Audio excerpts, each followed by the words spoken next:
Hello, my intrepid 102ers. How the hell are you this fine day, night, morning, afternoon? As I've told you before, I script these things during the week. I film and edit them and post them on Friday. Then I release them to you on Monday morning. When or if you watch these things is totally on your schedule. So, when is the best time for you to watch these? Personally, if I were in your shoes, I'd probably watch them in the morning just to get them out of the way. Anyway, I'm rambling. As always, here's the weekly announcement. As you may or may not have read in the email I sent last week, please make sure to read it all the way through. All the necessary information is here, and the links are right there for you to see, including the video chapter listing of the video that we are currently recording. Okay? It should be posted clearly on the opening page of our class, as well as emailed to your Delaware Tech emails. No excuses. Now, let's get to the 102 Masterclass schedule. Over here on the right-hand side, click on this button here, and you get to the Masterclass schedule. Scroll all the way down to week number 6, and there we go, right? You'll see it's a start of talking about CSET, and technically should be a review of what you learned in English 101, though, right? There's 2 documents to look through, which we will go through, and then there's a single homework assignment, which is another organizer. It's not a short one, though. So, let's dive into CSET now with what is CSET, a basic introduction. So in this, we introduce, or if you had me or others like me in 101, reintroduce the introduction of source material into your writing by a 4-step process known as CSET. Very quickly, a little history. I think every single English instructor has their own way of teaching students how to integrate source material because we've all seen how terrible it can truly be. Whether you, the student writer, just copies and pastes material from the source, there really isn't a lot of integration there. It's just a slapping this in, and we move on. It never works. So instructors like Dr. Bill Lee from the University of Delaware created a catchy and pithy way to explain the steps needed to really work in your material. My own method also had 4 steps, which were practically identical to this, but I named mine the Shun method. That's a story for another time. So know that pretty much every single English teacher has had a version of this method. What is it? Well, CSET stands for Claim, Setup, Evidence, and Tie-in. It prevents you from just smacking your material in and moving on. It weaves external references and your own material together to create a readable paper. So let's actually go through and chat about each section really quickly, shall we? First, claim. It's literally what you are trying to prove within the section that you're writing. Sometimes it ends up being a topic sentence. That's the first sentence in the paragraph that tells your instructor or your reader or whomever it is exactly what the remainder of the paragraph will include. Sometimes the claim will actually be more focused by being a subpoint of the paragraph, and then you have several claims in a single paragraph depending on the initial topic sentence. Don't worry about that part, though. Deal with 1 paragraph, 1 claim, 1 topic sentence. Regardless, claim will show your reader what you're trying to prove, and then they will assume that what follows will prove the source, to make sure it's there. Then we have the setup. Literally, the material to introduce your source material to the reader. It usually includes the source material's main rhetorical information. Remember that? We're talking about the source material's author and title, the date of publication, the thesis statement of the original. I mean, honestly, you can really add whatever else you'd like here to fully flesh out and underline the credibility of that source. You added the currency, which is the publication date. You can add the author's educational background or their employment credentials. You can even enter the source material's credibility if it was published on a website or in an academic journal. This is where many choose to establish the beginning of their in-text citation by dropping the author's name and year. Evidence, well, that's kind of the easy part because you've actually done this one over and over and over since junior high. This is where you either provide your direct quote or, better yet, your paraphrase of the material. Now, it's a very smart idea to use paraphrases more than direct quotes, because with a paraphrase, you can direct your ideas in your own words rather than go back and forth with another author's direction and wording. Your goal is to explain the material in your own words so that your reader can see cohesiveness throughout the paper. However, regardless of whether you directly quote or paraphrase, even though it should be paraphrased, this is where you're going to present the actual material that you find within the source. Finally, we have the tie-in, which in my opinion is the most important part of this process. I used to call it the explanation in my method, but it's literally the exact same thing. How does the material that you just put in the paper connect to your overall thesis that you established way back in the introduction? And how does this connect to the overall flow of the paper? How does this specific paraphrase, or direct quote, but again, it should be a paraphrase, affect the argument of the paper, and why was it important enough to include with the exploration of this point set forth in your claim? What the hell does all that mean? Honestly, what good is something if you can't explain why it's important? That's the point, okay? Now, many of you who haven't used CSET before just kind of slap a quote in there and move on before complaining. There's no way that you can make the page length requirement. If you actually take the time and run your quote or paraphrase through CSET or my Shun method, same thing, there's no way you won't make the minimum length. Instead of 1 or 2 sentences, you're going to end up now with a minimum of 4 sentences on top of each quote in each instance. It's awesome. Truly. So, on the next page, which is writing samples with and without CSET, it's just an example of how much different it really makes.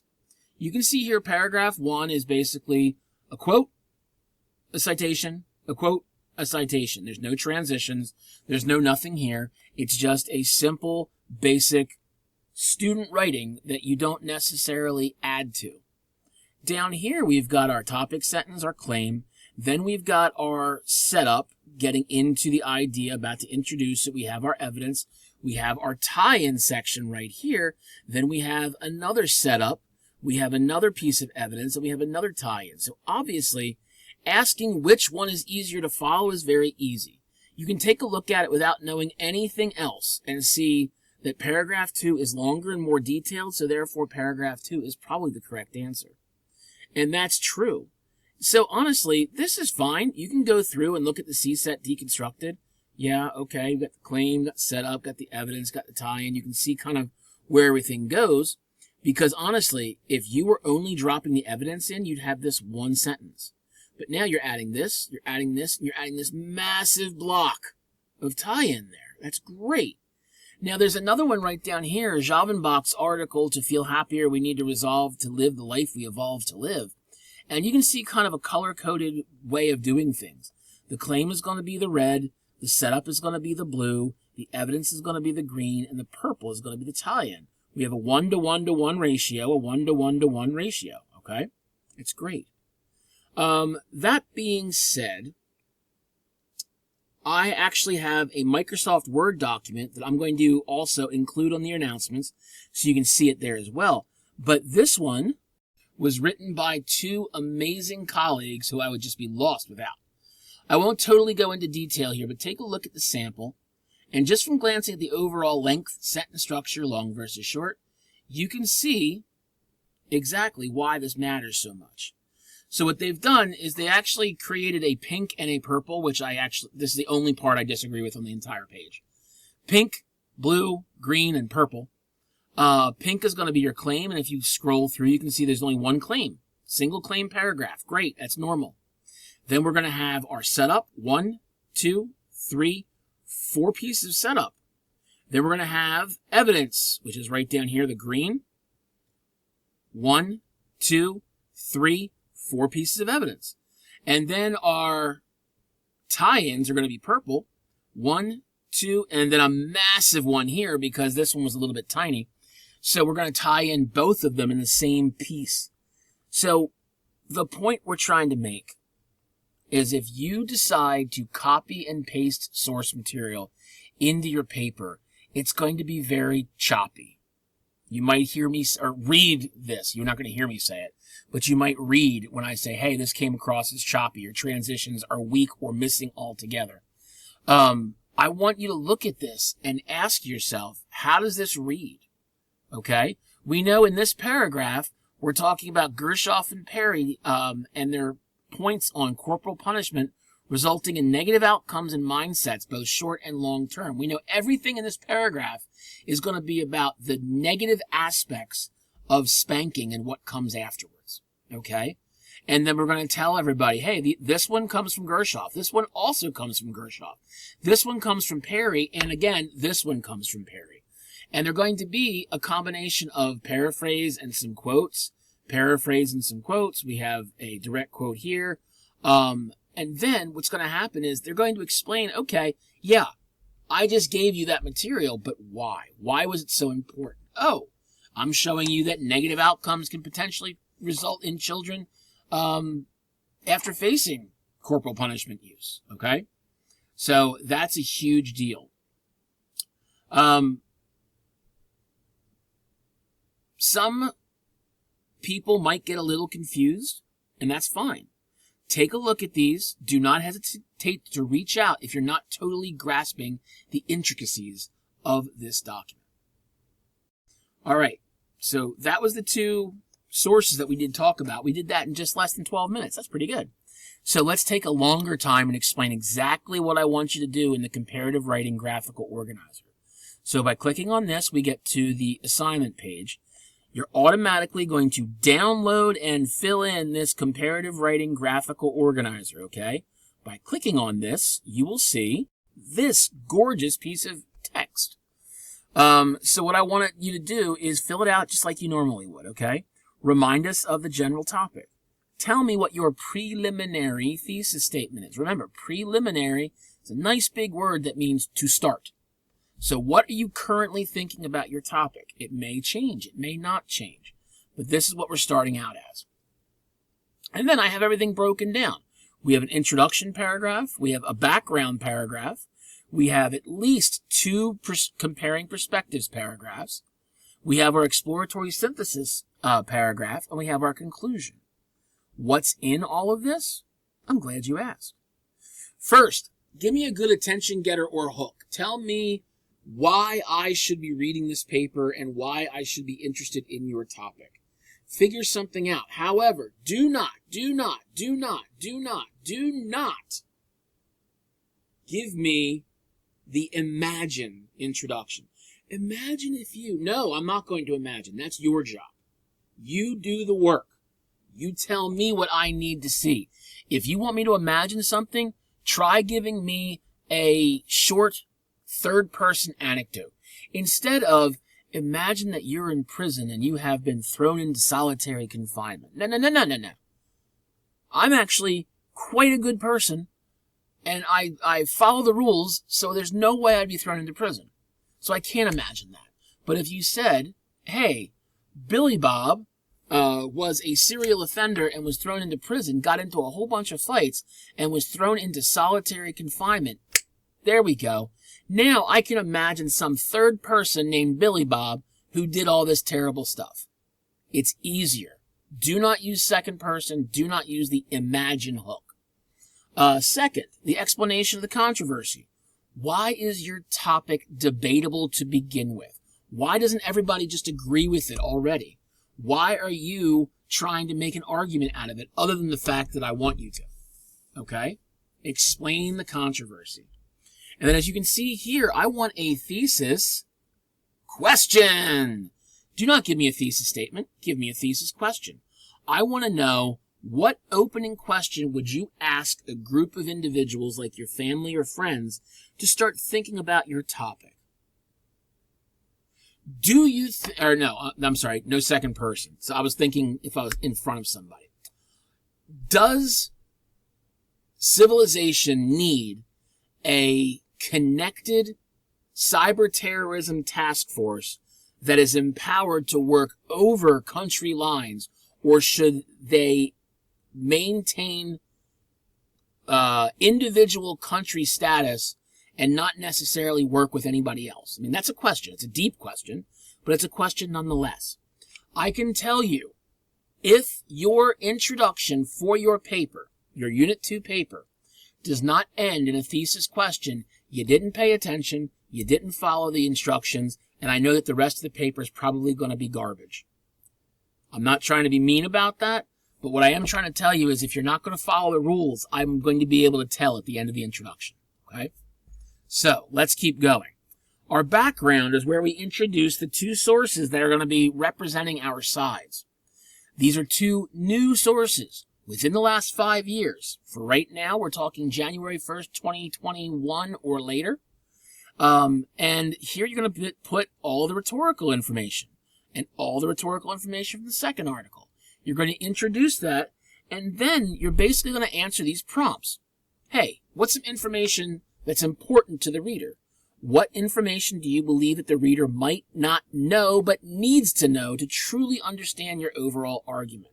Maybe you are a gearhead and you're writing about cars, and you know that Mr. Christopher doesn't know jack squat about cars.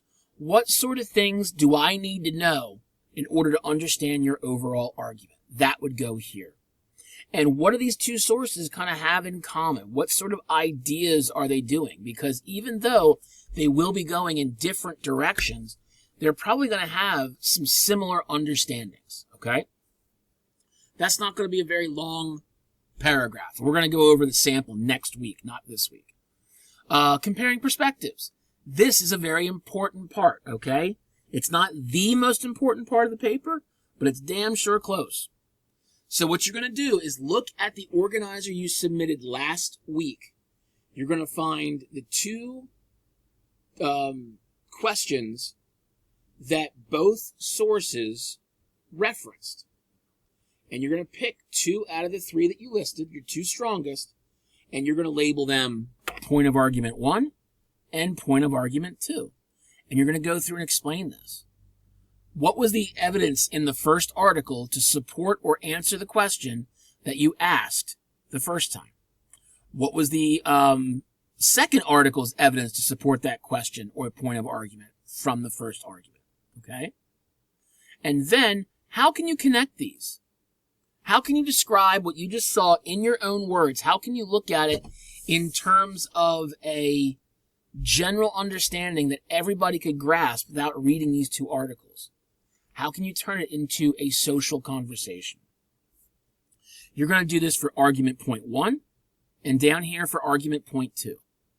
If you would like to, you are absolutely welcome to copy this. Very easy. You just take it, you highlight it, hit copy, and then do this.